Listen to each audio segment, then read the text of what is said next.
Selamat pagi, shalom semuanya Bapak Ibu. Ya, sehat selalu kita, walaupun mungkin hari ini kita ada kesulitan, ada kesusahan, tapi rohani kita biar tetap sehat. Amin saudara. Tubuh mungkin bisa letih, tubuh bisa lemah, tapi cobalah arahkan pikiran hati saudara kepada Kristus Tuhan kita. Ya, Dia sanggup memulihkan keadaan saudara bagaimanapun keadaan saudara ya. Hampir 2 minggu Ibu Gembala agak kesulitan dalam kesehatannya, tapi Tuhan sudah tolong. Luar biasa, Tuhan memberkati. Dan saya juga senang dia bisa gembira lagi, haleluya. Sebelumnya banyak mengeluh karena memang sakit tipes ya. Jadi saudara-saudara, itu sebuah anugerah juga. Saudara-saudaraku, pada hari ini kita akan melanjutkan peranan Roh Kudus untuk kita menjadi garam dan terang dunia. Dan saya mau menyampaikan tentang Pentakosta yang minggu yang lalu kita sama-sama sudah rayakan tentang turunnya Roh Kudus. Jadi Pentakosta atau dalam kitab Perjanjian Baru itu disebutkan Pentakosta pencurahan Roh Kudus. Namun sesungguhnya di dalam Perjanjian Lama itu bukan istilah baru sebenarnya ya. Kalau kita baca kitab Imamat pasal 23 dengan teliti semuanya, maka ada hari raya orang Yahudi yang dirayakan oleh mereka. Ada beberapa hari raya yang sangat penting, yaitu hari raya Pesak atau Paskah, hari raya roti tak beragi. Lalu kemudian hari raya yang disebut dengan 7 minggu ya, di dalamnya nanti ada pendamaian, dan kemudian ada hari raya Pondok Daun. Nah, itu semua menunjukkan tentang pengertian tentang dalam konteks Perjanjian Baru, itu semua memiliki pengertian-pengertian yang dalam. Jadi hari raya 7 minggu orang Yahudi merayakannya sebagai hari raya Shavuot, sebagai hari musim panen.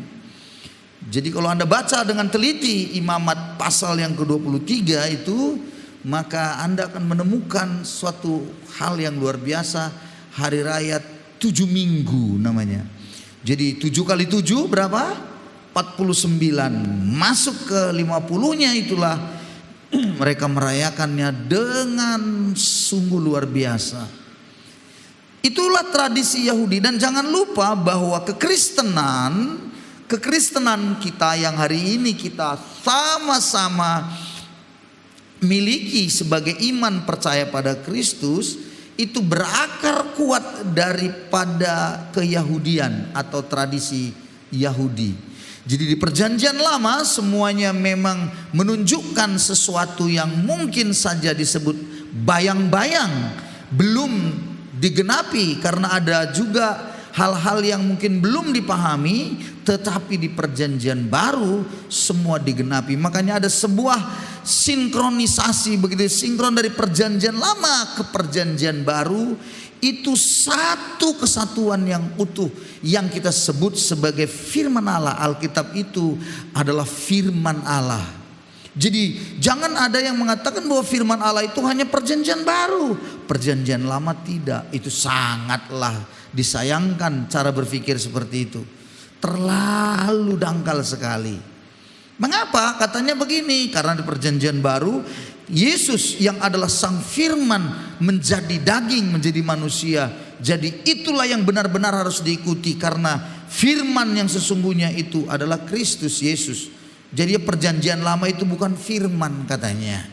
Aduh, itu sesuatu hal yang sangat-sangat salah. Perjanjian Lama menunjukkan bagaimana sebenarnya kejadian-kejadian di manusia lama, di manusia lampau itu, tentang bagaimana Tuhan menciptakan kejatuhan manusia, kemudian bagaimana Tuhan menjanjikan Mesias yang dijanjikan itu. Dalam semua itu sampai digenapi dalam Kristus Yesus, itu merupakan sebuah satu kesatuan. Nggak ada ceritanya ujuk-ujuknya Yesus datang terus Perjanjian Lama dibuang, Perjanjian Baru saja. Itu sebuah kebodohan. Tentunya kenapa Yesus datang itu pasti ada urutan-urutannya. Dan itu sebabnya perjanjian lama menjadi sebuah hal yang sangat penting untuk kita mengerti. Nah, termasuk ini saudara-saudaraku, bahwa di dalam tradisi Yahudi ada hari raya. Jadi hari raya Pesak atau Paskah itu mereka merayakan keluar dari Mesir, dari perbudakan Mesir. Dan waktu itu ditandai dengan anak sulung mati. Tuhan suruh mereka membuat Paskah. Nah, kita sudah rayakan dan saya sudah sampaikan beberapa waktu yang lalu begitu.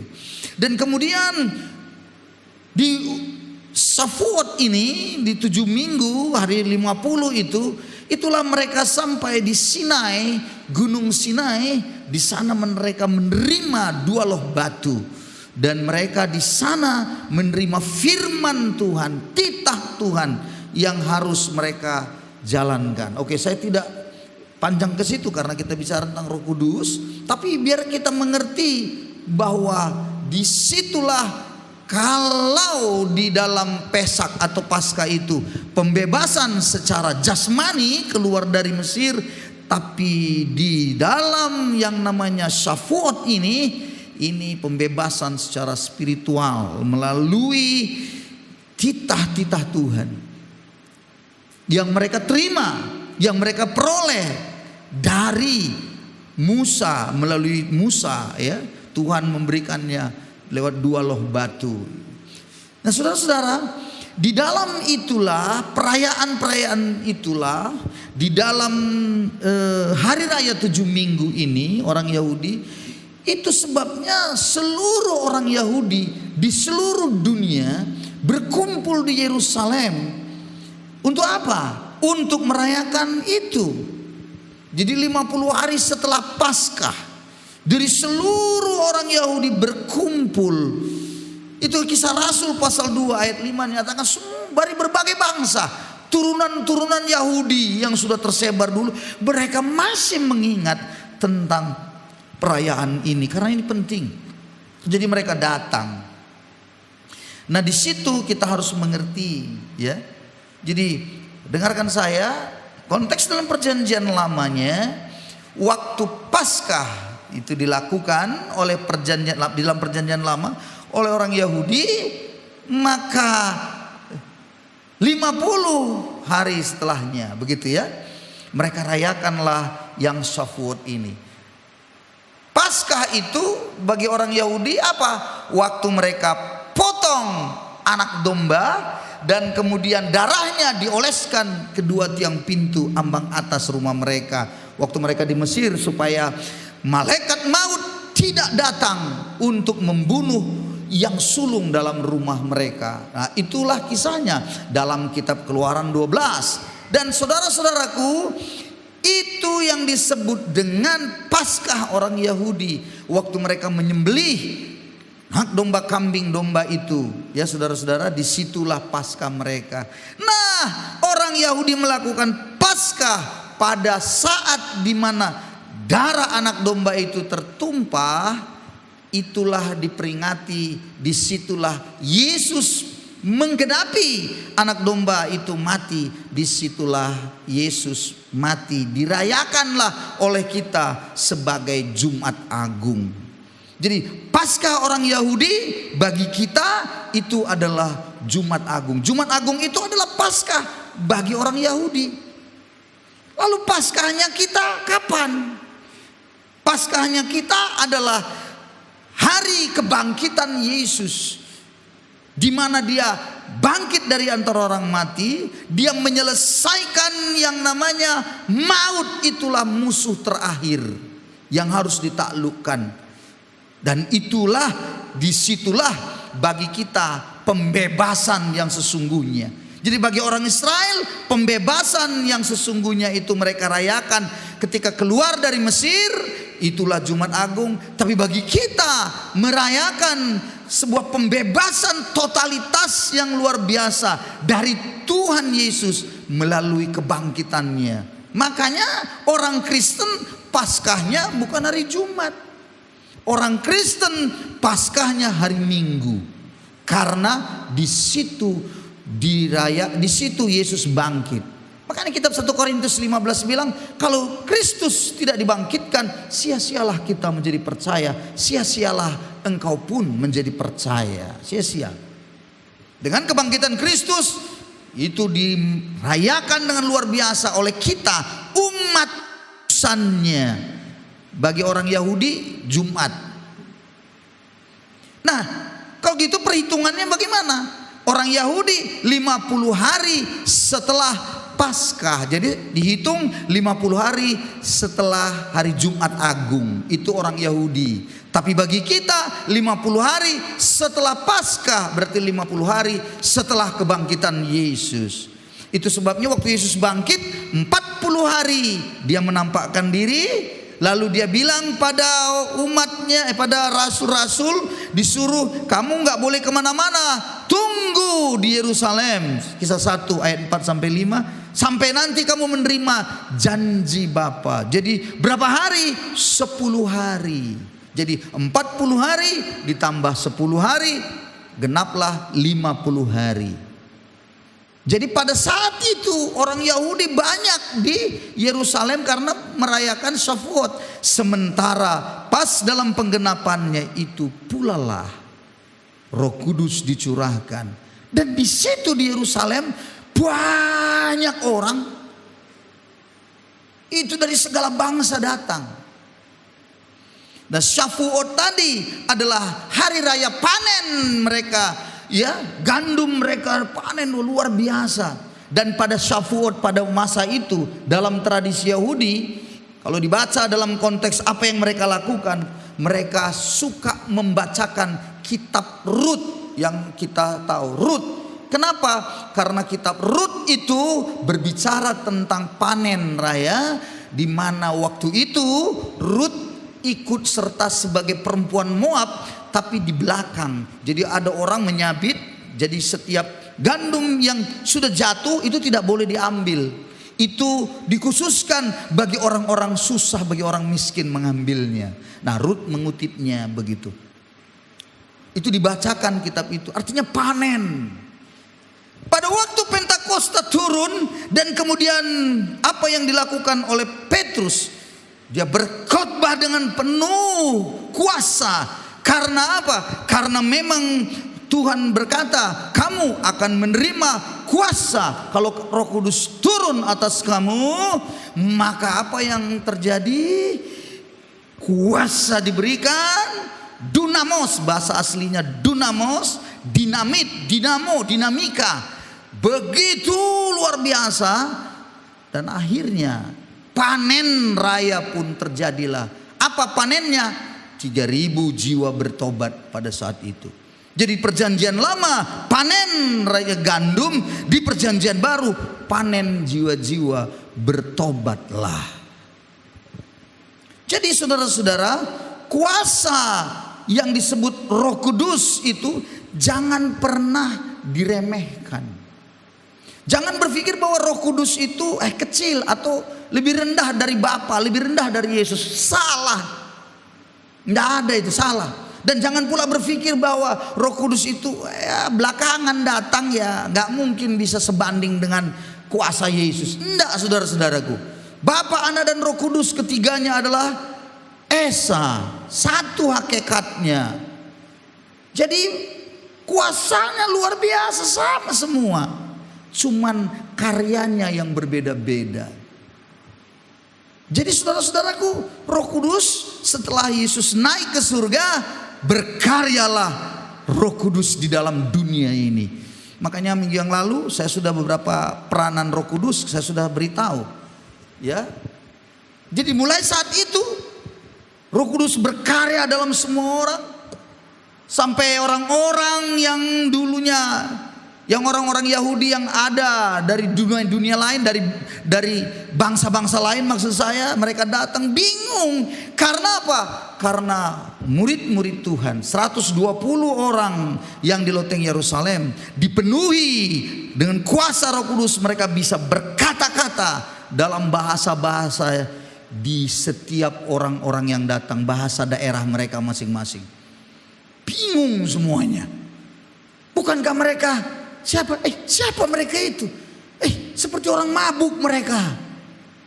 Bagaimana mau mabuk bisa mengerti bahasa mereka satu persatu? Apa itu bahasa yang mereka? Bahasa yang disampaikan, pernyataan mereka itu adalah berita Injil pada masing-masing suku-suku bangsa. Berita Injil bahwa Yesus mati, disalibkan dan dibangkitkan untuk dosa-dosa kita. Itu disampaikan kepada setiap suku-suku bangsa. Wih, luar biasa saudara, karya Roh Kudus. Maka sejak saat itulah Pentakosta, Penta 50, ya, itu artinya 50 ya. Itu berarti titik awal mulailah kegerakan misi pemberitaan Injil kepada semua orang. Gereja mulai dipanggil di situ menjadi garam dan terang dunia. Jadi orang-orang yang katanya dipenuhi Roh Kudus, orang-orang yang katanya menerima kuasa Roh Kudus, Anda dipanggil menjadi garam dan terang dunia. Kalau Anda cuma dipanggil Roh Kudus hanya mencari sensasi saja, tahu? Hanya bergetar-getar saja, bergetar-getar gini-gini saja. Maaf ya saudara, salah cara kau berpikir. Hanya mau bergetar-getar, berpikir Roh Kudus bekerja. Jangan salah, bukan bergetar-getar yang perlu dikari. Amin saudaraku. Penuh dengan roh. Nah, ini bulan depan kita akan banyak bicara tentang itu. Tema bulan depan adalah penuh dengan Roh Kudus. Saya ingin menyampaikan saudara supaya saudara setiap hari punya kerinduan penuh dengan Roh Kudus. Saya mencoba mempelajari pelan-pelan lagi, walaupun sudah lama saya tahu, tapi akhirnya saya mendapati beberapa hal-hal yang sangat penting yang harus kita miliki tentang karya Roh Kudus. Ingat ya saudara, menerima Yesus, dengarkan saya, menerima Yesus lahir baru itu satu pengalaman dalam hidup. Tapi penuh dengan Roh Kudus itu pengalaman yang baru lagi. Banyak orang berhenti pada lahir baru saja, terima Yesus, diselamatkan. Tapi penuh dengan Roh Kudusnya itu enggak dilakukan, enggak dimiliki. Makanya lemah selalu. Makanya selalu kalau apa-apa lebay, apa-apa langsung terpikir. Ada berita dari seberang, berita dari sini, berita dari, langsung lebay, jadi pikiran. Akhirnya kumatlah amandalnya, kumat semua. Apa-apa saja, belum pun terjadi begini, mendengar saja udah kumat, giginya palsunya pun mulai goyang, saudara-saudara. Apa-apaan itu? Anda belum penuh Roh Kudus, itu artinya Anda sudah mati masuk surga, yes. Tapi untuk di dunia ini Roh Kudus itu menjadi suatu hal teramat penting, karena dia seorang penolong yang lain, kata Alkitab, pribadi yang penting bagi kita. Nah, kita kan tanpa sadar ya, tanpa sadar. Kita nyanyi, kita menyembah, yes, bagus. Tapi rupanya hanya sebatas menyanyi. Hanya sebatas ya sudah, keluarkan suara gitu. Orang yang penuh Roh Kudus beda. Nantikan seri-seri khotbahnya bulan depan, oke? Minggu depan mulai, jangan lagi tidak datang ke gereja. Amin saudaraku. Bilang kiri kanannya, datanglah terus, bilang datang dulu sama dia, datang terus. Oke. Kecuali sakit parah, oke lah bilang. Ya kan saudara-saudara.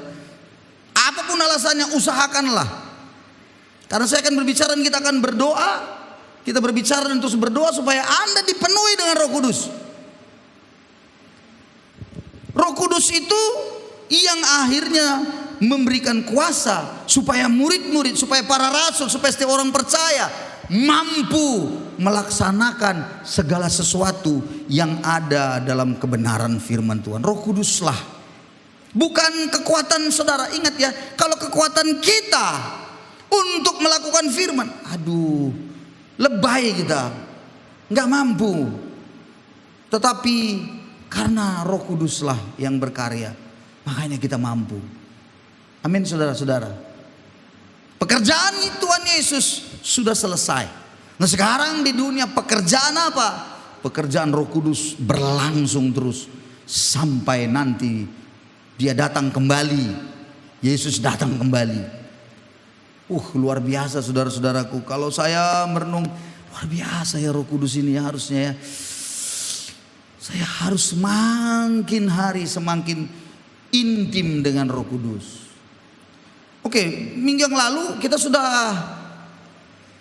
saya sudah sampaikan beberapa peran-peran daripada Roh Kudus. Yang pertama, Roh Kudus itu menginsafkan dunia akan dosa, ya kan? Kebenaran dan penghakiman. Jadi Roh Kudus itu berbicara dosa gitu di dalam kita. Dia menyampaikan sesuatu. Makanya dengar baik. Berikanlah tempat di hati Anda seluas-luasnya untuk Roh Kudus bekerja, untuk Roh Kudus berbicara. Berikan tempat. Makanya tadi kita nyanyi, ku buka hati untuk Rohmu Tuhan. Buka hati saudara. Jangan tutup gitu. Sehingga kelihatan sekali orang yang penuh Roh Kudus dengan yang tidak itu akan sangat kelihatan sekali. Nyanyi ya pun asal nyanyi aja gitu. Ada apanya sekedar saja. Ada lagi yang lebih gawat lagi, sambil terbuka aja mulutnya. Dari awal ibadah sampai mau selesai mau khotbah begini aja. Maaf ya saudara, Anda tidak penuh Roh Kudus. Dan jangan lupa bagaimana Roh Kudus bisa berperan luar biasa pada kita.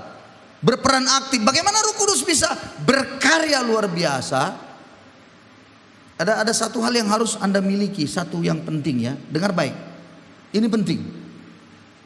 Simbol daripada Roh Kudus seringkali disimbolkan di dalam Alkitab. Perjanjian Lama banyak ya. Ada palu yang mengapakan itu ya, yang memukul, ada api. Ada satu simbol yang harus di Perjanjian Baru itu selalu ditampilkan, ya, itu adalah merpati, burung merpati. Nangkap ya, burung merpati. Nah pertanyaan saya, kenapa burung merpati menjadi salah satu simbol daripada Roh Kudus? Kalau api itu tadi simbolnya apa? Dunamos, kuasa, luar biasa begitu. Kalau merpati itu di dalam Bahtera Nuh, Anda ingat Bahtera Nuh? Apa yang dilepaskan oleh Nuh? Burung merpati kan begitu ya. Lalu dia kembali. Merpati itu di dalam ilmu yang namanya hewan ya. Ini pelajaran penting. Ternyata burung merpati itu adalah satu-satunya jenis burung unggas yang tidak punya empedu. Tidak punya empedu. Ular punya, kambing punya, babi punya, sapi punya. Tapi burung merpati dia tidak punya empedu. Jadi kalau Anda mau meluaskan karya Roh Kudus pada hidup saudara, jangan ada empedu di dalam hidup saudara. Apa itu empedu? Sakit hati, apa-apa kepahitan. Ditatapnya aja orang udah sakit hati. Lucu kan? Ditatapnya aja orang udah sakit hati dia. Aduh, kurasa kurang waras juga ya. Jalan orang, dia yang sewot. Sombong kali. Orang lewat, ngapain kau ribut? Orang lewat. Ya kan? Itu sudah rusak mentalnya. Ya kan gitu. Memang ya belakangan kan ada penelitian kan bahwa PBB, WHO, World Health Organization, organisasi kesehatan PBB, menyatakan bahwa 1 dari antara 4 orang di dunia ini sudah mengalami gangguan mental. 1 dari 4. Nah, kita ini berapa ini? Hah? Kalau kita ini kira-kira berapa? 160 misalnya kita, hampir 200. 160 lah bilang. Berarti ada 40 kita ini. Coba lihat kiri kanan, jangan-jangan gangguan-gangguan mental juga nih sudah. Coba lihat kiri kanan Anda itu, bagaimana kira-kira dia itu? Hah? Apa salah satu bukan gila, bukan. Ada yang gila juga ada, tapi gangguan mental itu tadi salah satunya, gangguan mental. Orang jalan aja pun dia sakit hati. Lucu. Ngomong aja orang sakit hati dia. Kalau bukan si A yang ngomong nggak ku dengar, si B sakit hati dia, si C dia yang salah itu. Dia punya pikiran yang salah. Aneh bin ajaib. Roh Kuduslah bekerja menginsafkan kita akan dosa, akan kebenaran yang sesungguhnya. Dia bisa menyampaikan dengan sangat gamblang pada kita bahwa sebenarnya yang kebenarannya bukan dia yang salah, tapi Roh Kudus dia bilang kau punya pikiran salah, cara berpikirmu salah. Roh Kuduslah itu yang bekerja. Makanya luaskan hati saudara, minta dikoreksi oleh Roh Kudus. Minta kita ini diteliti dengan sungguh. Ingat, Roh Kudus itu kalau meneliti kita, melihat, dia tidak menghina kita pribadi. Ingat, dia nggak menyerang pribadi kita, karena pribadi kita ini sangat berharga di dalam Tuhan. Yang dia akan sampaikan, ingat tadi, dosa. Ingat ya, bukan orang berdosa, tapi dosa itu yang ditegurnya. Dia templak begitu. Nah, saudara-saudara perlu membuka hati saudara seluas-luasnya. Jangan tahan-tahan. Nah, kalau saudara Roh Kudus ingatkan, saudara harus cepat minta ampun, cepat sadari gitu. Kadang-kadang kita misalnya contoh, kita sudah misalnya contoh nih ya, tipu orang. Lalu kita nyanyi. Nyanyinya itu, ku buka hati untuk Roh-Mu Tuhan. Dan di dalam hati Roh Kudus bilang, kau sudah menipu anakku. Lalu kita bilang, diam dalam nama Yesus. Ku buka hati. Nah begitu kan. Jamahlah kami Roh Kudus, aku menjamah hatimu dalam nama Yesus. Tenang, tenang. Penuhi kami. Nah coba, lucu. Padahal Roh Kudus sudah ingatkan. Saudara-saudaraku, itu harus disadari. Selanjutnya, memimpin kita dalam seluruh kebenaran. Nah ini nanti dia akan tuntun kita dalam setiap kebenaran-kebenaran. Yohanes 16 ayat 13 demikian. Langsung saja, yang ketiga, Roh Kudus itu menolong kita, karena dia adalah pribadi yang penolong yang lain, kata Yesus. Aku tidak meninggalkan kamu yatim piatu. Aku akan minta kepada Bapa, ia akan memberikan kepadamu seorang penolong yang lain, supaya ia menyertai kamu selama-lamanya. Jadi saudara-saudaraku, Anda dan saya punya penolong. Amin, saudara-saudaraku. Roh Kudus penolong kita. Roh Kudus juga menghibur kita. Amin. Dia menghibur, Parakletos, dipanggil untuk mendampingi, bahasa aslinya itu, mendampingi kita. Ya kan? Menghibur. Jadi kalau Anda lagi susah apa semua, minta Roh Kudus menghibur saudara. Minta. Anda tidak perlu minta orang menghibur-hibur Anda, ngerti? Maunya datanglah Ibu Pendeta kemari, ya Tuhan, utuslah, kirimlah Tuhan. Begitu nggak datang-datang Ibu Gembala pada saudara, pada Ibu, langsung bilang, ternyata Ibu Pendeta tidak peka Roh Kudus. Halo, kok jadi bodoh-bodoh? Kok jadi Ibu Pendeta yang tidak peka? Ibu Pendeta bukan malaikat. Kalau kau perlu ya tinggal WA saja, Bu, bisa ketemu. Aku udah mau stres ini, Bu, mau kujatuhkan diriku dari lantai 3. Kan gampang aja. Tapi berpikir bagaimana? Roh Kudus nanti dia akan menolong saya, diberitahukannya. Enggak, bukan begitu maksudnya. Ya, Anda perlu waktu Anda tahu, karena Roh Kudus itu penghibur. Kadang-kadang kita memang perlu orang lain, dia ingatkan pada seseorang. Baru aja semalam kami melayani satu orang. Apa? Dia doa, dia ingat kami. Nggak tahu tuh juga. Saya di WA, dia minta nomor saya, tak dari siapa saya kurang tahu. Tapi yang penting datang, dia baru operasi dan susah sekali. Lalu kami doakan, nangis begitu. Lalu apa dia bilang? Iya, aku diingatkan Tuhan. Bapak dulu pernah melayani kami, Bapak dulu pernah melayani. Mana aku ingat-ingat lagi zaman Belanda dulu semuanya, kuliah lain semua aku doakan semuanya. Ada persekutuan doa dulu Pak, ada bapak saya dulu, bapak dulu yang melayani gitu. Entah siapa bapaknya itu, nggak tahu lagi semua itu negara ini. Pusing, banyak. Tapi menurut hemat saya, pasti Roh Kudus juga itu berkarya. Tapi kalau selama Anda susah dan Anda minta penghiburan, Anda mengalami tekanan dalam diri saudara, mintalah Roh Kudus menghibur saudara.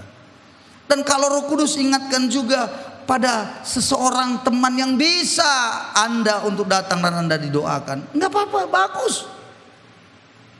Bagus itu. Nanti kita akan sampai ya pada bagaimana Roh Kudus menolong kita dalam berdoa ya. Dan yang kelima, berikan kuasa. Ini yang tadi, yang dikatakan tadi, bagaimana Roh Kudus itu beri kuasa untuk menjadi saksi, dunamos, menjadi saksi. Saksi bahasa aslinya martus. Martus artinya martir, berani mati, siap mati untuk Tuhan. Wah, itu keren tuh. Itu peranan Roh Kudus dalam hidup kita kalau kita dipenuhi dengan kuasanya. Selanjutnya, saudara-saudaraku, Roh Kudus itu menjadi meterai. Mari kita baca ayat ini, meterai ya. Efesus pasal 1 ayat 13 sampai 14. 2, 3 ya. Di dalam Dia kamu juga, karena kamu telah mendengar firman kebenaran, yaitu Injil keselamatanmu. Di dalam Dia kamu juga ketika kamu percaya dimeteraikan dengan Roh Kudus yang dijanjikannya itu. Dan Roh Kudus itu adalah jaminan bagian kita sampai kita memperoleh seluruhnya, yaitu penebusan yang menjadikan kita milik Allah untuk memuji kemuliaannya. Jadi dimeteraikan dengan Roh Kudus. Jadi dengar ya, halo. Waktu Anda lahir baru, waktu Anda menjadi orang yang percaya, Anda menyerahkan diri pada Kristus, dosa Anda diampuninya karena Anda mengakui dosa-dosa Anda, maka lahir baru itu ada meterai dalam diri kita, namanya Roh Kudus. Tep gitu ya.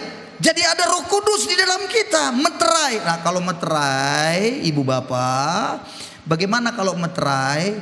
Kalau satu meterai kita saja, ada surat, dibubuhkan meterai, tanda tangan.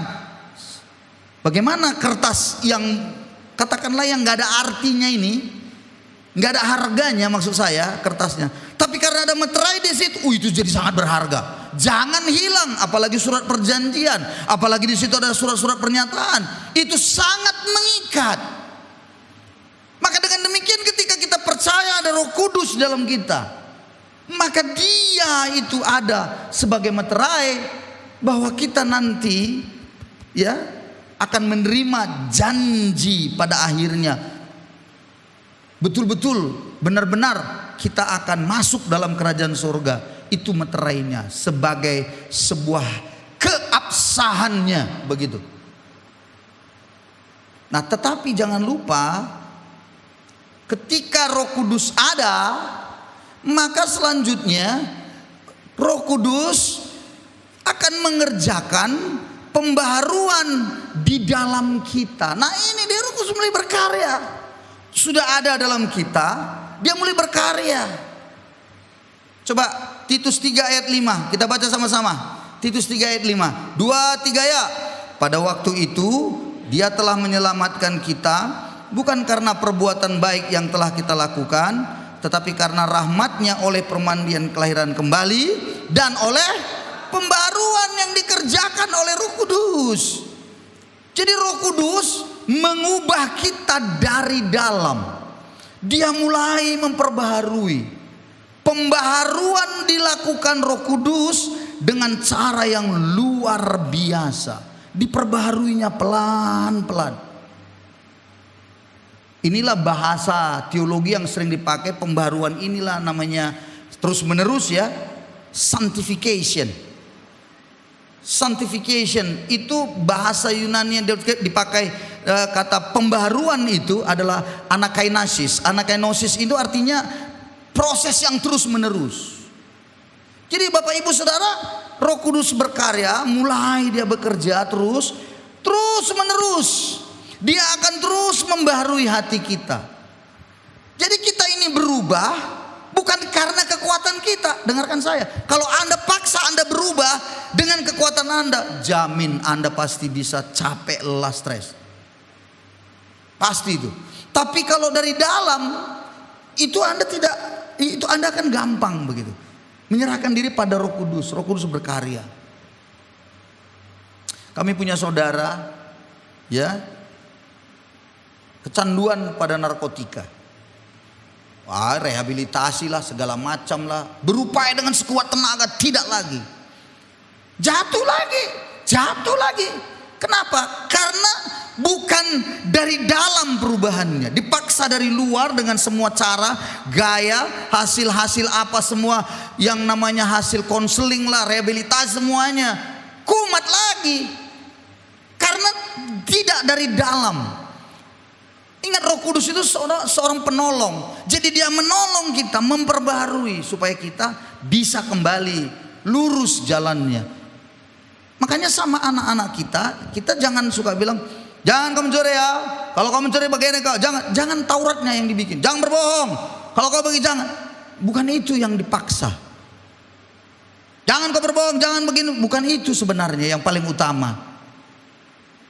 Itu disampaikan setelah apa? Dia mengenal Yesus dengan sungguh dalam dirinya. Roh Kudus bekerja dalam dirinya. Dan kita selalu bilang, bukan jangan berbohong kau ya, jangan, bukan begitu. Jangan lupa kau berdoa ya Nogu. Ingat baik-baik itu. Bedanya. Halo, bedanya. Jangan lupa kau berdoa Nogu. Jangan lupa kau baca firman. Itu pentingnya. Bukan, jangan kau pacaran. Kalau kau pacaran, Bapak bikin kau nanti. Ngerti kau itu? Stres anaknya. Apalagi pergi ke gereja juga gitu. Ini kau ke gereja, ini kolek temo, udah. Ini yang jajanmu ini, udah. Jangan main-main kau di sana. Jangan ribut-ribut, jangan. Mau ke gereja aja stres anaknya, saudara-saudaraku. Bayangin kayak gitu. Kenapa Anda tidak katakan, Nogu, kalau kau ibadah, waktu kau memuji Tuhan, sungguh-sungguh ya. Kalau kau menyanyi, sungguh-sungguh menyanyi. Kalau kau nanti ibadah, ibu guru bikin cerita firman, dengar baik-baik Nogu. Itu artinya apa? Itu yang mengubahkannya. Tapi kan banyak mama-mama sekarang, saudara-saudara, mohon maaf, gak nembak, cuma nyindir saja. Mulutnya saja, jangan kau gini. Ketika tuh, suaminya pun begitu. Alah. Sampai kiamat pun suamimu gak akan berubah. Stres duluan. Yang ianya gimana? Beritahu anaknya gitu. Nogu, ingat ya, berdoa kita. Ayo kita berdoa. Ajaklah berdoa. Suruh dia dekat sama Tuhan. Biar karya Roh Kudus itu bekerja gitu. Pelan tapi pasti. Ananya masih hidupnya kok diam semua ini. Kayaknya pengalamannya banyak ini.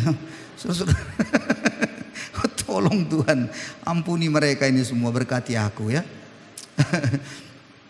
Oke, ngerti saudara-saudaraku. Jadi jangan dipaksa pembaharuan itu yang Anda suka lakukan dengan cara hukum Taurat, ngerti? Jangan stres. Izinkan Roh Kudus berbicara dan bergerak. Dia akan berubah dengan pelan tapi pasti. Begitu. Ini terutama apalagi kalau ibu-ibu atau mama-mama dipengaruhi oleh apa? Oleh moodnya atau bad mood. Dia kalau hari ini tidak moodnya kurang mantap, maka mulutnya pun kurang bagus juga. Kalau moodnya lagi nggak ada uang ini bagaimana? Nah itu. Ditumpahkannya lah sama anaknya lagi. Bukan diajarnya anaknya berdoa, enggak, ditumpahkan. Udah tahu kau tidak ada uang, kita ribut saja kau, udah nggak ada uang mama ini, ribut. Apa hubungannya? Kadang-kadang nggak sadar kita. Makanya kayak gitulah anak-anak kita kualitasnya ketakutan terus. Jadi ke gereja itu bukan karena dari dalam mau ke gereja, ketakutan. Kenapa? Daripada dimarahi bapakku, gereja laku kata. Nah itu kan daripada dimarahi nanti sama mamaku, direpetinya lagi, dicubitnya. Kalau mamaku mencubit ngeri. Bukan paha, ini semua pipi, semua lebam semua. Daripada begitu lebih bagus aku ke gereja. Nah, jadi nggak karena cinta Tuhan lagi kan? Karena nggak dari dalam, kerinduan dari dalam lagi kan? Hai saudara-saudara. Semalam kami video call lagi dengan anak-anak. Ya, ngobrol malam 1,5 jam itu lebih sambil baca firman Tuhan, sampaikan, tanya mereka semua. Apa yang kami ingatkan selalu? Selalu kami ingatkan. Gimana hari-hari bulan 2-3 minggu ini, apa firman Tuhan di gerejamu bang? Yang disampaikan Pak Pendeta apa? Apa Theo? Wah dia sebutkan terus pakai bahasa Inggris semua. Wah nggak ngerti aku, pokoknya gini-gini aja lah, ya kan? Kalau pakai bahasa Inggris maklum. Oh intelektual kan semua di gerejanya. Tanya sama si Joe, gimana Joe? Oh, ini Pak tentang pertunangan zaman orang Yahudi. Oh ya? Gimana coba gimana? Orang Yahudi itu pertunangannya begini Pak, gini-gini. Nanti itu sama dengan bagaimana Yesus mau datang rupanya, gini-gini. Oh ya, gini. Bagaimana kau dek? Kau tangkap? Biasa kalau yang paling kecil ini dia nggak banyak komen. Ya sama dengan sama. Begitu aja saudara. Ya sama bagaimana menurutmu? Iya sama lah itu. Udah pas itu sama. Enggak yang kau dapat apa? Mulai dia ngomong bala gitu. Kenapa kami bertanya itu? Bukan kami tanya begini. Bagaimana? Bagaimana kau semua di kampus? Gimana pekerjaanmu? Bukan begitu. Sudah bagaimana kau di kampus? Kuliahmu bagaimana kau buat begini? Temanmu bagaimana? Begini. Aduh, nggak bisa kita menjaga anak kita. Ngerti saudara maksud saya? Nggak bisa dia di sana, di sini kita mana bisa kita jagai? Siapa yang bisa menjaganya? Roh Kudus yang bisa menjaganya. Roh Kuduslah menjadi pegangannya. Makanya disampaikan apa? Selalu. Gimana dek? Mamanya suka kirim ayat-ayat firman Tuhan, renungan. Gimana saudara? Saat teduhnya gimana? Ya itulah mah. Kadang-kadang capek pula tidur. Akhirnya bolong lah, nggak saat teduh 1 hari. Ya gini-gini. Nah, lalu mamanya bilang jangan gitu. Diusahakan. Oke mah. Biasa. Oke. Ya nanti oke. Ya kan begitu. Yang pasti diingatkan. Bukan langsung dimarahi. Gimana? Kampusmu bagaimana? Nilaimu bagaimana? Gini-gini. Woyo. Stres dia jumpa kita, nengok muka kita pun stres dia. Asal video call pasti mamaku ini nanya marah-marah aku aja nih. Gitu jadinya, ngerti? Gak mau dia. Sampai di sini ibu-ibu kalau ngomong pukulnya, kau buatmu, terus dihajarnya. Gak berubah, pasti kumat lagi nanti. Kenapa kita tidak bawa ke jalan Tuhan maksud saya? Kenapa enggak kita bawa Roh Kudus yang akan menolongnya? Roh Kudus yang akan menginsafkan dia akan dosa, akan kebenaran dan penghakiman. Mengerti maksudnya? Coba dekatkan dia dengan Tuhan. Tapi masalahnya macam mana mau mendekatkan dengan Tuhan? Bapak mamanya pun tidak ke gereja-gereja juga. Nah ini kan susah jadinya. Bagaimana mau mendekatkan dengan Tuhan? Mama bapaknya pun tidak berdoa-berdoa juga. Nah kan susah. Jadi ini perlu saudara-saudaraku. Ingat ya, halo. Saya semakin sadari begini. Karena kemarin ada lagi yang konseling lagi keluarga dengan kami. Anaknya kuliah juga. Ya namanya mengkuliahkan anak ya susah lah memang. Kadang-kadang ya kebutuhan keuangan ya wajar itu wajar. Dan saudara-saudara apa yang saya mau katakan? Kadang-kadang kita tanpa sadar. Tanpa kita sadari ya. Sebenarnya anak kita ajari supaya mengandalkan dirinya. Ngerti? Mengandalkan dirinya, bukan mengandalkan Tuhan lagi, atau mengandalkan bapak mamanya, bukan lagi mengandalkan Tuhan tanpa sadar, gitu. Kami belajar betul-betul saudara, mendapatkan hasil yang baik, hasil anak kita yang luar biasa, itu tidak gampang. Butuh pengorbanan, butuh perhatian, butuh kita mengingatkan di jalan Tuhan. Gak ada saudara-saudara hari ini, kuliah kau, oke, baik kau sana. Ini model bapak saya dulu itu. Sana, baik, pokoknya kuliah bagus. Dah. Dalam saya kuliah bertahun-tahun, seingat saya cuma sekali aku diteleponnya. Bayangkan itu, bertahun-tahun. Nanyakan kabar pun tidak, nanyakan keadaan pun tidak. Bagaimana saya sakit, dapat telepon, kemana nomor telepon diarahkan? Sama mama saya. Dan akhirnya saya pun lebih dekat sama siapa? Ya sama mama saya lah. Maka kadang-kadang bapak saya bilang, kalian pun, aku yang capek-capek cari uang, mengapa kalian sama mama kalian lebih dekat? Katanya, marah dia. Loh, yang salah siapa? Kenapa dalam masa-masa sukar, masa-masa sulit itu Anda tidak punya sebuah kesempatan, waktu Anda beri untuk anak Anda? Wajar Anda ditinggalkan. Dengar Bapak Ibu, jangan heran kalau nanti anak meninggalkan engkau karena kau tidak pernah memperhatikan anak-anakmu. Yang selalu kau perhatikan apa? Salah. Kalau salah marah-marah.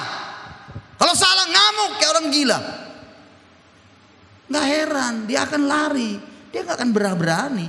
Dan Anda bangga kalau anak Anda takut sama Anda. Salah, dengar baik. Jangan bangga kalau anak Anda takut sama Anda. Seolah-olah Anda, raja, jenggot panjang, ya odolala. Bodoh-bodoh. Mana ada ceritanya begitu? Anak semakin tinggi usianya, dia bukan membutuhkan bos, dia membutuhkan sahabat, teman. Kalau masih kecil, iya bisa. SD gini, iya. Tapi kalau udah makin dia dewasa, dia butuh kawan, jadi sahabat, teman dia cerita. Tapi kalau Anda terus sudutkan, salah sudutkan lagi, salah Anda sudutkan terus. Begitunya anak Tuhan. Nah, cuma ngomong lagi gitu lagi tuh. Itu soal pelayanan. Apa kayak gitu? Anda salahkan terus. Jangan salah. Dia tidak akan mau lagi ke gereja. Dia tidak akan melayani lagi nanti. Nanti dibuangnya pun Tuhan itu. Karena Anda selalu menyudutkan saja. Bukan membawa dia pada supaya dia kembali punya hubungan dengan Roh Kudus. Kalau dia salah, ya udah. Tuntun dia. Supaya apa? Roh Kudus yang menginsafkan. Bukan Anda dan saya yang mampu menginsafkannya. Amin, saudara-saudara. Jadi harapan besar saya, betul-betul ini doa-doa saya bertahun-tahun. Mungkin saya memang sangat konsentrasi ya, terlalu konsen mungkin. Untuk generasi selanjutnya, saya beritahu pada saudara, saya akan terus berjuang, berdoa buat semua generasi kita di dalam gereja ini. Walaupun saya secara jujur nggak punya kekuatan di dalam menolong banyak hal, nggak punya. Kefeng tak punya, jabatan tak punya. Tapi kebenaran firman yang harus disampaikan, bagaimana harus terus mereka didorong untuk Tuhan, itu sangat penting. Dan itu adalah nilai terpenting bagi anak-anak kita. Ingat baik-baik itu. Karena saya berharap anak-anak kita semua jadi orang-orang hebat. Dari gereja ini harus tampil orang-orang besar 20 tahun lagi. Sekarang belum kelihatan, nggak apa-apa. Tapi 20 tahun lagi, lihat nanti anak-anak kita yang lain itu. Satu persatu. Tuhan akan berkati mereka, luar biasa. Ya kan? Mungkin pun kalau saya sudah mati mungkin ya, tidak lagi ada. Karena ya namanya juga sudah acuamai. Kan begitu. Udah acuamai ya begitulah. Tapi berharap betul. Gereja ini tidak berhenti. Anda dan saya terus melahirkan generasi-generasi hebat. Jadi tidak gampang. Disinilah peranan Roh Kudus harus betul-betul kita taruh. Memperbarui dia terus menerus. Tidak gampang saudara-saudara, tidak gampang. Jadi nggak ada pula kadang orang tua ini berharap anaknya sukses, berharap nggak pernah juga didoakannya. Nggak pernah juga ditanyanya, diperhatikannya. Video call juga firman Tuhan diajarin nggak pernah. Tapi rindu anaknya berhasil, anaknya sukses. Aduh, saudara-saudara, sudah dituntun saja pun, sudah diperhatiin begitu luar biasa, sudah diarahkan saja pun, itu masih belum bisa kita pastikan 100% pasti sukses. Apalagi kalau nggak pernah. Ngerti maksud saya? Akan makin susah. Halo, bagaimana? Masih hidupnya? Masih ya? Coba lihat dulu kiri kanannya. Kayaknya firman ini terlalu berat Anda terima. Coba bilang, tanya dulu kiri kanannya. Terlalu beratkah firman itu? Bilang, coba dulu kiri kanannya dulu. Sebelum saya lanjutkan, apa katanya? Berat atau bagaimana? Kan ada yang jawab, sangat berat katanya lagi kan. Saudara-saudara, Ini penting, nggak bisa gampang. Jangan lepaskan anakmu tanpa dia mengerti tentang Tuhan. Jangan lepaskan. Kau harus ingatkan terus. Udah di seberang dia Pak, udah kuliah terus. Jangan pernah berhenti. Kan sudah pernah saya ceritakan bagaimana orang tua zaman dulu mendidik anaknya dengan kita sekarang. Beda jauh. Orang tua zaman dulu selalu ada di rumah.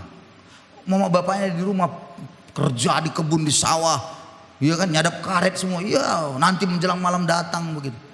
Dan anaknya itu pun bukannya 1-2. Kalau saya tanya nenek-nenek dulu 30 tahun yang lalu saya datang ke sini. Saya tanya nenek-nenek itu. How gede nenek? Dia jawab saya 70-an, 75, 72, 70, ada yang mau 80. Nah ini yang luar biasa. Saya tanya how gaono nenek? Dia jawab Fili 5, Fili 3. Bayangkan itu 15, 30. Aku bilang itu beranak apa udah bagaimana itu? 15. Tapi pertanyaannya, di mana anak nenek semua? Dia jawab si nomor Sara, Babat, nomor 2 Pekanbaru, no pegawai iya, nomor 3 Jakarta, nomor F. Jadi 13, 15 jadi. Dan mohon maaf, nenek itu tidak kuhina, bodoh menurut dunia. Kenapa? Enggak tahu tulis baca. Menginjakkan kaki di kota Gunung Sitoli pun bisa dihitung dengan jari. Tapi kenapa bisa anaknya kok jadi semua itu yang 13, 15 itu? Bingung saya. Nah disitulah saya belajar apa resepnya nenek. Apa dibilangnya? Bodoh ya katanya.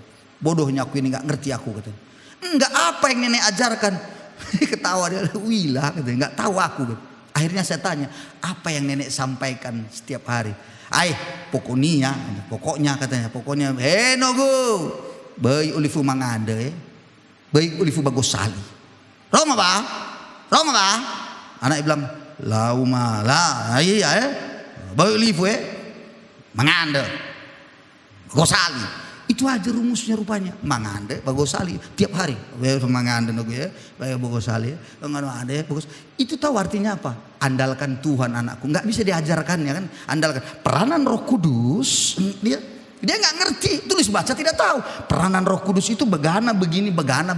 Jadi Roh Kudus itu nogo begini, nggak bisa diajarkannya. Pokoknya dia bilang, bayi lifu mangande, bayi lifu bagosali. Tahu nggak pak? Tahu nggak pak? Acule. Bayangkan hanya itu rumusnya. Jadi 13. Anak bapak ibu berapa? Anak zaman sekarang harga ono debu. Esoyo. Dita. Udah mulai stres dia. Lewilah saya. Mati ya oh. Bayangkan baru 2 udah mau mati. Nenek tadi 13 gak mati-mati saudara-saudara. Anda tahu di mana rumusnya tadi? Bayi olivo mangade no gue, bayi olivo bagosali. Itu aja terus. Hebat kan? Nenek zaman dulu kan? Bodoh menurut kita kan? Tapi ini keren. Mantap. Zaman sekarang sarjana. Apa titelnya? SPD. Apa SPD itu Pak Pendeta? Sarjana penyakit dalam, ya kan? Oh, keren. Ngajar anak apa? Bayi olivo les matematika. Les disuruh paksa les matematika. Les bahasa Inggris. Ya, pokoknya Mandarin. Tak apa sih, cong. Pokoknya itu semuanya ajarin semuanya. Pintar anaknya, pintar. Saking pintarnya dibodoh-bodohnya lah bapaknya kan gitu. Ditipunya lah mamanya kan dia saking pintar itu. Kenapa? Lupa ngajar anaknya. Bayi ulifu mangande no gue, bayi ulifu bagosali. Enggak diajarkan lagi tuh. Makanya bodoh-bodoh lah kita buatnya semua kan. Saudara-saudara, kenapa enggak kita rubah? Ajak anak kita supaya dia makin tumbuh. Roh Kudus akan berkarya dalam dirinya. Amin saudaraku. Bagaimana? Anda bersemangat mendidik anak-anak kita? Yes. Capek? Iya. Capek kali Pak. Ya siapa suruh dulu punya anak. Ya kan gitu. Aduh Pak gak ngerti lagi gitu. Memang kadang-kadang lucu. Kalau pelayanan konseling ini ya lucu. Lucunya gimana tuh? Lucunya gini, ribut suami istri berkelahi, maki-maki, asu ya uga, datang ke rumah. Ya gimana kita yang dengerin mereka. Iya Pak Pendeta, nggak ada otaknya ini, nggak ada otaknya memang ini satu. Makanya gitu, didamai-damaikan. Oke, akhirnya pulang damai. Kalau sampai 2 minggu datang lagi, mulai lagi cakap asu. Capek kita itu aja kita dengar. Tapi yang membuat bingung, asu ya uga. Tapi tiap tahun lahir anaknya. Pusing juga kita nengoknya kan bingung kita. Macam mana ya negara ini sekarang, saya pikir, aduh, ya betul hidup ini. Terus waktu lahir anaknya dia nggak mikir, asu babi tadi dia nggak mikir, itu kan lucu. Saudara-saudara, ayo. Itu berarti apa? Roh Kudus tidak terjadi pembaharuan dalam dirinya. Roh Kudus tidak berkarya karena nggak diizinkannya gitu. Ya harus kita langsung perubahan. Nomor selanjutnya, dia memberi hikmat dan wahyu. Ya, Efesus 1 ayat 17-18. Jadi begini, waktu kita bingung bagaimana, kita perlu bersekutu. Nanti dia akan berikan kita hikmat untuk mengerti dan memahami bagaimana kita mengenal Allah dengan benar. Makanya kalau kita dekat dengan Tuhan, dekat dengan Roh Kudus lah, kita ajak juga anak-anak kita. Nanti dia akan semakin memahami siapa Yesus itu, siapa Allahnya yang sesungguhnya, siapa yang harus dia percayai. Nah, hikmat dan wahyu itu akan mengalir dalam dirinya. Oke, lanjut. Saudara-saudaraku, ini menolong kita dalam berdoa. Menolong kita dalam kelemahan. Yuk kita baca dulu Roma 8 ayat 26. 2, 3, ya demikian juga Roh membantu kita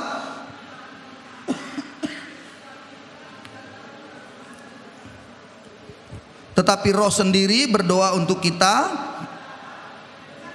keluhan yang tidak terucapkan. Jadi ada doa yang kita bingung mau doa apa begitu ya. Tetapi seringkali pula saya mengalami, dan saya percaya pasti ada Bapak Ibu punya pengalaman, kita punya penderitaan dan kita nggak tahu bagaimana, terus kita doa nggak tahu juga bagaimana, hanya tangisan saja, hanya menangis. Tapi di dalam batin kita sebenarnya sedang dituntun oleh Roh Tuhan berdoa.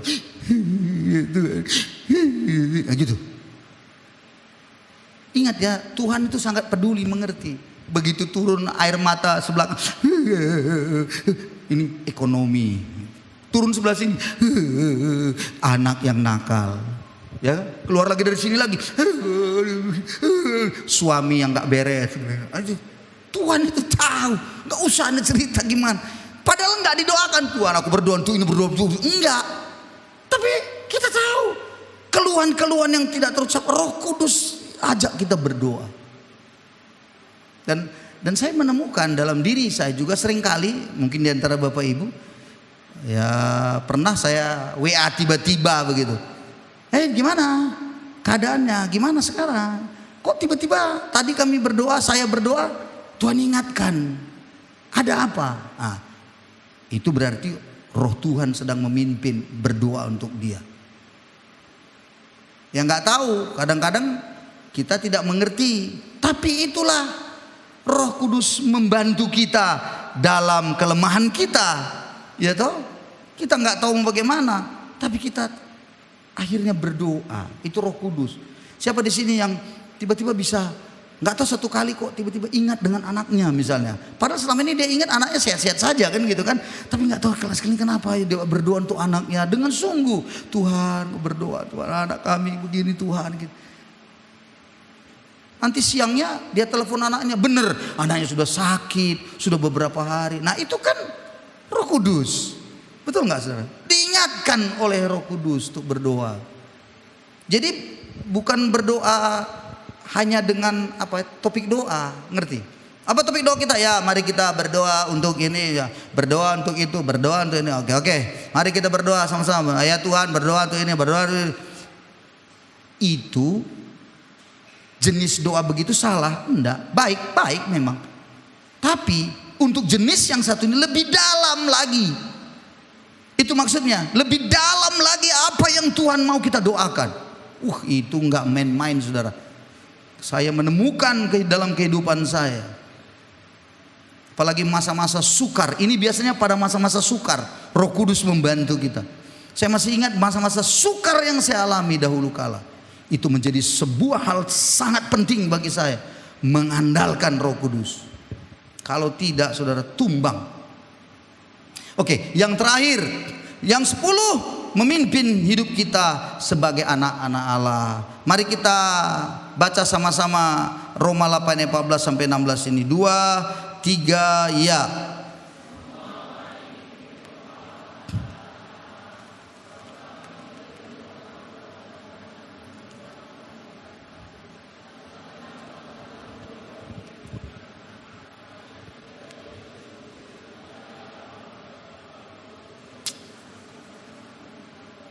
Bahwa kita adalah anak-anak Allah. Jadi Roh Kudus, dengar ya, memberikan sebuah kesaksian di dalam roh kita bahwa kita adalah anak. Jadi dengan itu kita harus sadar kita telah pindah dari hamba perbudakan itu, dosa, hamba dosa. Kita sudah diangkatnya menjadi anak. Katakan dengan saya apa? Anak. Jadi kalau kita sudah anak, kita menjalani hidup, dengar, hidup kita karena kita anak, kita tidak perlu punya ketakutan-ketakutan, kecemasan-kecemasan yang kadang-kadang tidak beralasan. Ada ketakutan-ketakutan yang nggak beralasan. Mendengar berita ini bla bla nggak beralasan, kita langsung gentar. Lihat di YouTube lagi berita-berita, kita gentar. Harusnya kita tidak begitu, kita tidak beralasan itu, belum beralasan itu. Tapi karena kita belum menjadi anak Allah, itulah perbudakan itu. Kita ditekan terus, jadi hambanya itu. Tapi kalau kita anak, dengan semua berita itu, kita langsung bisa. Roh Kudus di dalam kita bersaksi, kau itu anak Tuhan, kau itu anak Bapa. Kau memanggil Allah itu ya Aba, ya Bapa. Berarti Bapa di surga itu sangat mengasihimu, sangat menolongmu, sangat menyayangimu. Dia pasti akan menolongmu. Nah, itu yang menyemangati kita. Kita dipimpinnya. Angkap ya saudara-saudara. Bagaimana Roh Kudus memimpin kita itu segudang cara. Kita tidak tahu, tapi 1001 macam cara Tuhan bekerja. Ada satu orang ini menunggu di pinggir jalan begitu. Dia ini ada rumah orang berlantai 3, terus dia berdiri di pinggir dia ini. Tiba-tiba entah siapa yang dari atas lempar air gitu, terus kenalah dia. Tentunya emosi kan, marah kan, iya pastilah. Tapi dia ingat, lalu dia mulai doa, Roh Kudus, apa ini ya? Dan dia tidak marah, dia cuma pindah dan dia mau lihat orang itu siapa. Tiba-tiba dari sana ada mobil yang entah bagaimana nabrak begitu. Dia langsung sadar. Kalau tadi aku di situ, matilah aku pasti. Berarti Roh Kudus itu sengaja menyuruh orang nyiram ke kepalanya supaya dia pindah. Ngerti? Pindah. Supaya dia jangan kena malapetaka. Itu satu macam cara kesaksian banyak. Dulu saya pernah sampaikan cerita ini, tapi itulah Roh Kudus berkarya. Anak Tuhan doanya bagus, rajin ibadah, suka melayani dan selalu berdoa. Dia mahasiswa mau pulang kampung dari kota. Nah, kalau mau pulang kampung beli tiket dulu. Dibelinya lah tiket. Waktu dibelinya tiket, dimasukkan dompet biasa. Besok di situ sudah tertera di tiket itu jam berapa bisnya akan berangkat, nama bisnya, nomor BK-nya, semua tertera di situ. Dia mulai masukkan, dia mulai pulang ke kosnya, besok dia berangkat. Maka dia tentenglah, dia punya ransel biasa sebagai tas mahasiswa dan dia tunggu bis itu datang. Nah, syaratnya kalau mau naik tunjukkan tiket kan begitu, baru bisa naik. Dan sudah datang bisnya, dia langsung ambil dia rogoh, dia cari, dia buka tasnya, hilang dompetnya. Di situ dia mulai marah. Tidak ada ternyata pertolongan Roh Kudus ini. Disuruhnya, dibilangnya penolong, tapi gimana, hilang lagi tiketku, dompet gimana, marah, dia bersungut-sungut. Nah, singkat cerita, karena dia harus pulang, karena liburan dia harus pulang. Jarak dari kota itu, kampung itu bisa 6 jaman lebih. Dan dia pulang nggak bisa. Lalu dia ingat ada temennya yang satu kampus dekat dengan terminal itu. Dia jalan ke situ, jalan kaki, udah panas-panas. Lalu dia minta sama temannya pinjam uang. Ditanya kawannya, kenapa kau pinjam uang? Dia cerita, begini. Tahu apa kata kawannya? Ketawa. Katanya kebaktian, berdoa, katanya persekutuan. Ternyata dompet hilang juga. Gak ada lah gunanya itu, katanya. Dia sebenarnya mau marah, menggerutu, tapi dia kan perlu uang. Minjemlah untuk beli tiket pulang. Maka dia beli lagi, tapi bisnya tidak lagi berangkat pagi.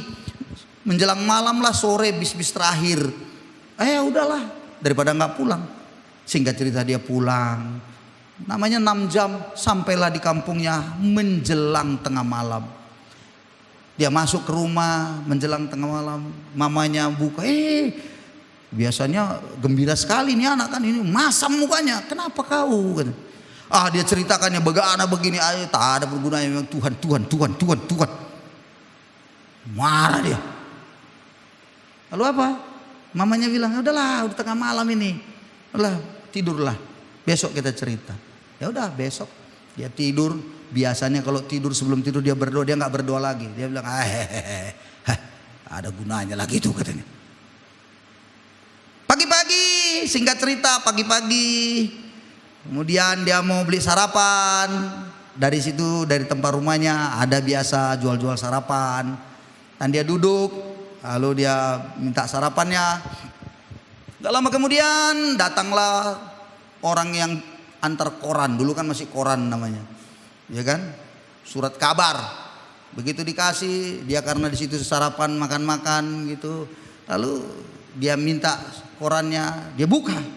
Di halaman pertama saja, headline-nya langsung besar tulisan di situ. Di situ langsung tertera, bus jatuh masuk jurang, sekian mati, sekian ini tidur, sekian begitu. Dia baca, dia lihat betul-betul jam berapa itu busnya. Dia lihat dan BK-nya, dia lihat lagi nama busnya. Dia baru sadar, Tuhan, itu adalah bus yang harusnya aku tumpangi. Matilah aku sebenarnya Tuhan, kalau aku naik pada saat itu. Singkat cerita, apa yang terjadi padanya? Dia langsung bilang, terima kasih Tuhan, aku kecopetan Tuhan, terima kasih Tuhan. Dengarkan saya, karya Roh Kudus itu bukan selalu Anda harapkan yang indah-indah saja, enggak.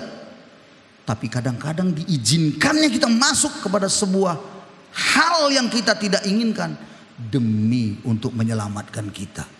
Itulah maksud dipimpin oleh Allah, Roh Allah. Dipimpin. Anak muda ini sampai di rumahnya, dia langsung cerita sama mamanya. Dan dia masuk kamar, apa yang dilakukannya? Dia cuma nangis dan berkata, terima kasih Tuhan, untung aku kecopetan. Kalau tidak kecopetan aku Tuhan, pasti aku sudah mati Tuhan. Terima kasih. Dia hanya bersyukur dan bersyukur dan bersyukur. Saudara-saudara, tidak selamanya kita dipimpin oleh Tuhan kita selalu berpikir yang senang semua. Tidak. Kadang-kadang Tuhan izinkan kita masuk ke dalam sebuah peleburan. Supaya apa? Supaya kita bisa mengenali karyanya yang 1001 macam cara yang tidak bisa kita duga. Hari ini saya akhiri dan berharap betul saya, Bapak Ibu yang hari ini hadir, pulanglah hari ini dalam sebuah kerinduan bahwa Bapak Ibu akan mengalami kuasa dan karya Roh Kudus itu dalam hidup saudara. Amin saudaraku. Amin. Ayolah mulai bersekutu dengan manis dengan Roh Allah. Nah, mulai kita angkat tangan dan kita bisa menyembah dan kita bisa bernyanyi menyembah Tuhan. Minggu depan kita akan berbicara tentang penuh dengan Roh Kudus. Karena kita harus penuh dengan Roh Kudus. Setiap hari kita harus penuh dengan Roh Kudus. Kalau penuh dengan Roh Kudus, penuh ibarat botol, berarti bisa berkurang kan? Bisa berkurang, bisa habis. Nol. Bisa. Tapi bagaimana kita menikmati sebuah kepenuhan Roh Kudus? Ingat ya, kepenuhan Roh Kudus jangan pernah berpikir, oh berarti Pak yang bergetar-getar itu Pak. Bukan. Jangan sensasinya yang kau kejar. Oh yang meniri-niri itu Pak. Bukan. Tapi kan Pak ada yang meniri-niri. Iya ada, tapi mungkin kau bukan meniri-niri, mungkin kau melompat-lompat. Nangkap maksud saya. Jangan ikuti. Jangan pernah engkau mau seperti orang lain. Yang penting kau minta dipenuhi Roh Kudus. Nah, minggu depan kita akan bicara itu dan kita akan melihat bagaimana kita akan semakin luar biasa bertumbuh. Jadi biarlah kuasa dan karya Roh Kudus memampukan kita hidup dengan standar sebagai anak Allah, hidup sesuai dengan kebenaran, dan pada akhirnya kita akan menjadi saksi Kristus, menjadi garam dan terang dunia ini. Mari kita beri tepuk tangan pada Yesus kita. Haleluya. Amin.